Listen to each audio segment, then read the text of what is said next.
So the reason why I'm starting 12,000 years ago is because 12,000 years ago, basically everybody on the planet was living in basically the same way. And they've been living the same way for tens of thousands of years before that. So they're all basically hunting and growing their own food, or hunting and gathering their food. They're not growing food yet at all. But as I take the first step, somebody somewhere starts to plant crops. It happens in about 5 different places around the world. And as this technology spreads, and more people start planting their own crops. So as I'm going along here, people are stopping to, they're not nomads anymore. They're not spreading around trying to follow the herds or follow the seasons. They're actually planting crops and building little villages. So back there's about 50 people living together in very small little bands. But now they're banding together and creating villages. These villages are getting bigger.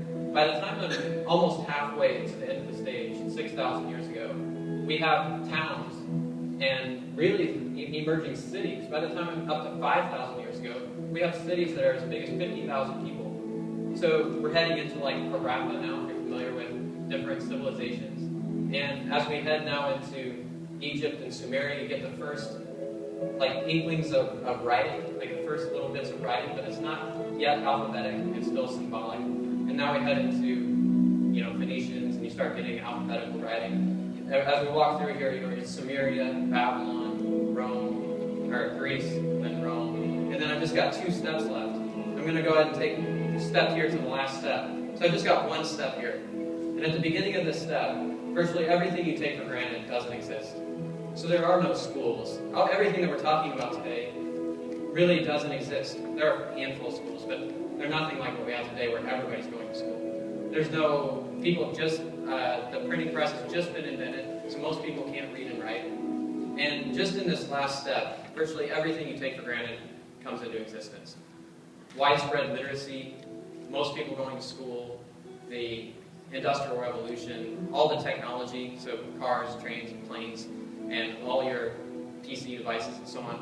If I set my clicker down here, on one side of that clicker, apples are still for eating, and windows are for looking through. Right?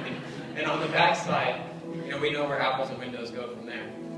And what I really want to focus on, though, is something else.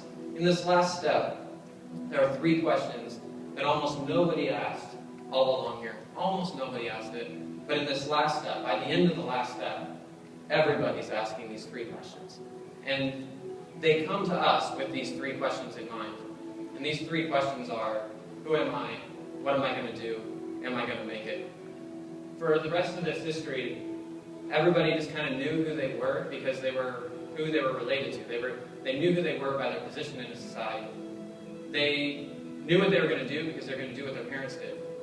And now, just in this last step, we have to decide all that for ourselves. We have to create ourselves moment to moment. And our world is so complicated that we have to keep recreating ourselves. And that's why all these people keep coming back to us as teachers to learn more, to reinvent themselves, to answer those questions. And then also in this last step, there's a whole other set of things that have gone on that I haven't mentioned yet. The world's deadliest wars of all time, the environmental problems, energy problems, inequality problems, all kinds of problems that lead to 3 other big questions that are on everybody's mind. Just who are we? What are we going to do? Are we going to make it? So when I look at this walk, and we're standing here at the end of it with these 6 questions in mind, it starts to seem like what we do is actually really, really important. Helping people figure out who they are, what they're going to do, and whether or not they're going to make it. And also really serving the world in those ways. That's how I view my job. I hope you guys sort of see that way as well. I want to think about